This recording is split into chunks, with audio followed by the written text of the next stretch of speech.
Lucas Paquetá será para sempre lembrado como quem deu a assistência para um dos gols mais importantes da história do West Ham, tá?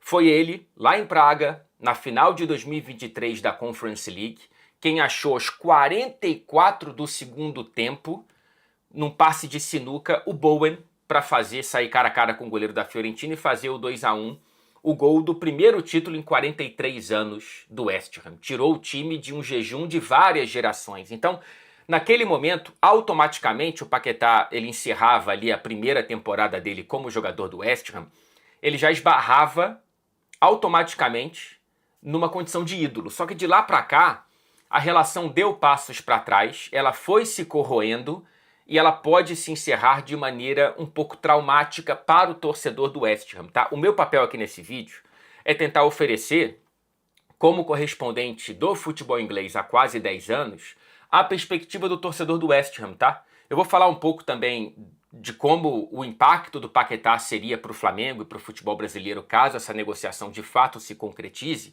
e até o momento da gravação do vídeo eu ainda não tenho informações do que aconteceu nesta sexta-feira, que parece ser um dia crucial para essas conversas. Mas a perspectiva do torcedor do West Ham é muito simples e é muito fácil. Qualquer apaixonado por futebol, inclusive o torcedor do Flamengo, inclusive o torcedor rubro-negro, se colocar no lugar do torcedor do West Ham. Porque o West Ham, ele vive uma das piores crises em mais de uma década. É um time que está na Premier League desde 2012, tá? Ele está na primeira divisão há quase 15 anos, portanto. E pela primeira vez ele está afundado na zona de rebaixamento sem tantas perspectivas para sair, tá? Ele é o 17º colocado, o primeiro da zona aqui na Inglaterra são 3, só que já são 7 pontos de distância para o 17º colocado, o Nottingham Forest, que acaba de vencer o próprio West Ham em Londres. Um jogo de 6 pontos perdido pelo West Ham com o Paquetá em campo, inclusive. Então, imagina só. Você, torcedor do West Ham, esse cara, né, um jogador que praticamente virou ídolo, se não virou ídolo, ele está certamente eternizado na história do clube com aquela assistência e com o rendimento técnico dele. E no meio da temporada mais difícil da história recente do clube e da passagem do Paquetá pelo West Ham, esse jogador pede para sair e talvez de fato saia no meio da temporada. É difícil essa relação não azedar. Né? É difícil que esse divórcio não seja amargo, caso de fato seja agora no começo da temporada. Se for no fim da temporada e o Paquetá conseguir ajudar o West Ham a se salvar desse rebaixamento que hoje parece provável, aí a melhor maneira de encerrar essa passagem da perspectiva do torcedor do West Ham, tá? Não é a melhor da perspectiva do Paquetá, claramente, e também não é a melhor da perspectiva do torcedor do Flamengo. Mas eu estou aqui tentando passar um pouco a sensação do que dá para escutar desses torcedores, né? O Paquetá é uma das grandes esperanças na luta contra o rebaixamento. Se o Paquetá fosse um jogador pior, não teria esse drama todo. Se o West Ham não tivesse nessa situação dramática, também não teria esse drama todo, essa dificuldade toda de negociar. Mas a realidade é o que é. Ainda que, e quando eu falo que o Paquetá é uma das grandes esperanças do West Ham, é porque ele ainda não é realidade, tá? Ainda que ele seja um dos líderes técnicos desse time, ele há bastante tempo não atua no nível que a gente já viu o Paquetá jogar, que o próprio torcedor do West Ham já viu, e que ele muito facilmente pode voltar a encontrar caso ele saia desse ambiente que claramente não está fazendo bem para a cabeça do Paquetá, para o coração do Paquetá. Eu entendo totalmente a vontade do Paquetá de voltar para casa, de voltar para o clube onde ele foi formado, não conseguiu ainda ser campeão por esse clube e vai voltar numa idade perfeita, maravilhosa, para ele viver muitos anos com a camisa do clube do coração. Porém, abandonar o West Ham no meio de uma temporada tão problemática é visto pela torcida de maneira muito justa, penso eu, não sei a sua opinião, como algo bastante egoísta, bastante individualista, ainda mais para o clube que ficou do lado dele durante todos esses anos de investigação, em que praticamente todo mundo já julgava o Paquetá como condenado antes mesmo do fim do julgamento.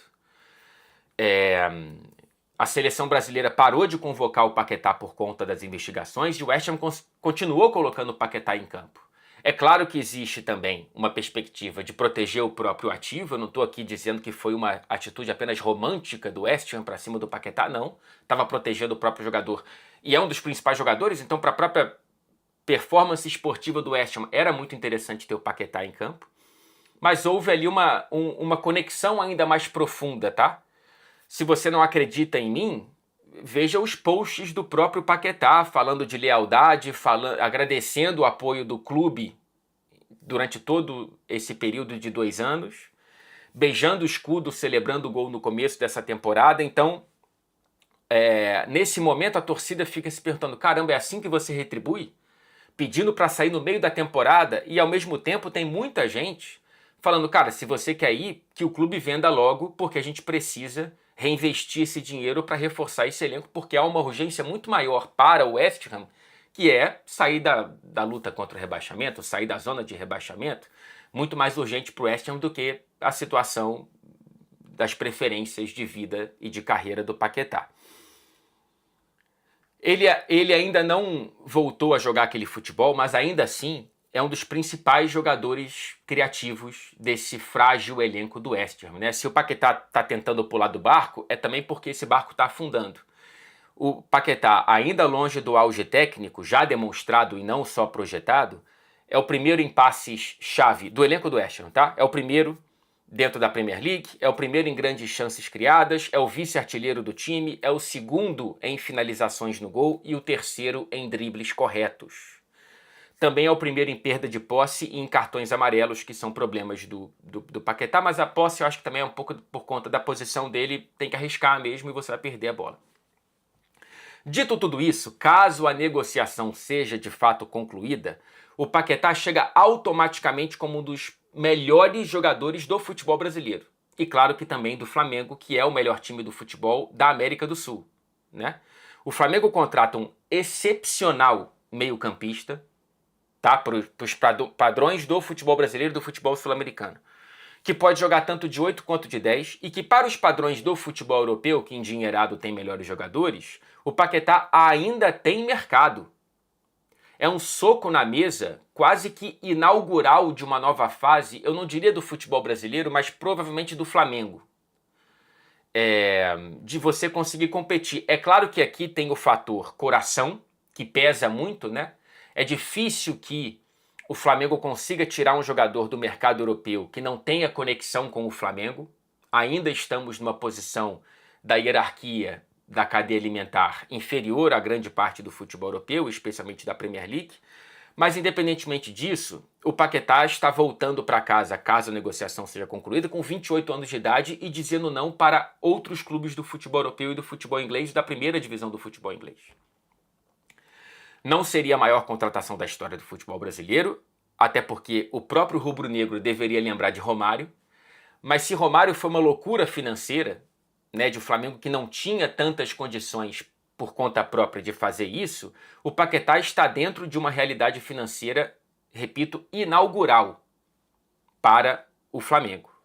E olhando pela perspectiva do Flamengo e da torcida do Flamengo, cara, você está trazendo um rubro-negro que há 2 anos e meio estava a 1,5 passo de fechar com o City a pedido do Pep Guardiola.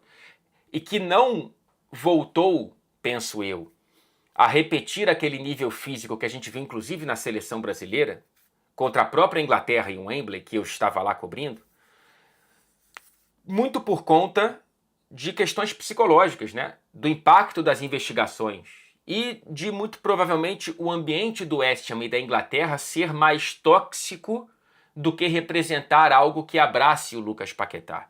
Então, o Paquetá, com 28 anos de idade, voltando para casa nos braços da torcida do Flamengo, vai ser um dos maiores impactos que a gente tem de memória no futebol brasileiro. É muito diferente do Coutinho voltando para o Vasco, do Thiago Silva voltando para o Fluminense, do Lucas Moura no São Paulo, do Willian no Corinthians, que voltaram numa idade muito mais avançada. O Paquetá está voltando ainda podendo encontrar o auge da carreira. O auge não está atrás dele, pode estar na frente, pode estar nessa temporada. E para ele é muito bom, olhando de uma perspectiva totalmente individual pelo Paquetá, é muito bom ele ir para o Flamengo no meio da temporada, porque ele sai de um clube que está afundando para um clube que está na primeira prateleira do próprio organismo, né, nacional e continental, que é o Flamengo, e ele vai para uma parte da temporada muito menos importante e ele pode se desgastar menos fisicamente para chegar pronto para a Copa do Mundo. Em vez de ele ter que ficar jogando a vida, todo jogo, até o dia 24 de maio, que é a última rodada da Premier League, tentando salvar o West Ham, e podendo talvez não conseguir, porque não depende só dele, ele pode estar se preparando com o Flamengo, que tem um elenco formidável, para se recuperar das dores nas costas, para estar na ponta dos cascos para fazer uma grande Copa do Mundo e depois voltar para o Flamengo para a parte mais importante, para o filé mignon da temporada. Então, o Paquetá tá voltando porque quer e porque o Flamengo pode. São dois verbos difíceis de a gente conjugar. E o Flamengo está conseguindo e o Paquetá está conseguindo, caso a negociação, que ainda é difícil, se concretize para o Paquetá sair nesse meio de temporada europeia, nesse começo de temporada brasileira. Então, espero que eu tenha sido bastante claro aqui sobre as perspectivas que eu estou abordando. Eu sei que vai ter muita gente me xingando. Xingamentos moderados são bem-vindos, tá? Mas não tenta ficar aqui falando, caramba, tá torcendo contra, tá querendo queimar o cara. Eu estou oferecendo diversas perspectivas aqui da minha leitura, que pode estar errada, que pode estar diferente da sua, e isso aí tá tudo na bola. Agora, não há nenhuma vontade aqui de ser alguém negativo, tanto é que eu fiz diversos elogios por aqui. Combinado?